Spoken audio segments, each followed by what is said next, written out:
shot may need to consider boosters, the author said, but federal health officials do not recommend second doses. What do you say to that? How concerned should people be who got the J&J vaccine? Well, there certainly will be some protection from the J&J vaccine. I can't say it's going to be as robust as it was with the original lineages. And looking at the early data from the phase 1, phase 2, I always thought it would be a 2-dose vaccine because you get more durable and higher levels of virus neutralizing antibodies. So we'll see. I think you should not panic. There is going to be some protection.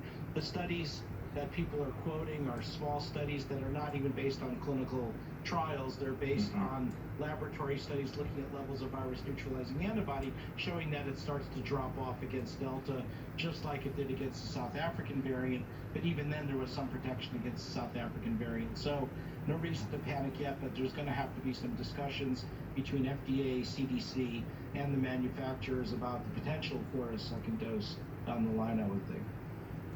In the time that we have left, I would love both of you to talk about, from your vantage points, whether you think as we go into the fall, whether we're going to all nationwide end up following the example that's now happening in Los Angeles, where we're going to be masking up again indoors. And do you think that is going to be the first of many steps, maybe even locking down again? Or is that something that we don't have to worry about? I'll start with you, Dr. Hotez, first. I think, one of the things we're finding about the Delta variant, at least the preliminary studies, is people are shedding a lot more virus, maybe 1,000 times more virus. So that's why it's so much more transmissible. So I do think masks are going to be very important indoors, whether or not you're vaccinated or unvaccinated.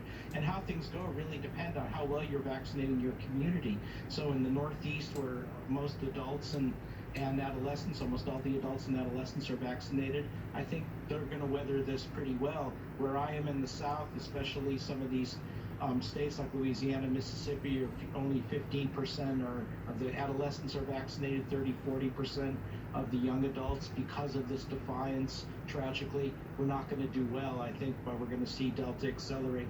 It's going to be a rough ride for the next few weeks and months. What say you, Dr. Blackstock? Well, yeah, I agree with largely with Dr. Hotez. I think it's going to be deja vu again this fall, unfortunately. The virus loves the dry, cold weather. We're already seeing surges across the country, especially in areas of low vaccination rate. The Delta variant is more transmissible. I don't think we'll necessarily see a lockdown, but I do think that we need to maybe tie mask mandates to hospitalizations, cases, or vaccination rates in areas. I think we'll see probably more of what's happening in LA County across the country this fall. All right, we'll leave it there. Thank you, Dr. Peter Hotez and Dr. Uche Blackstock.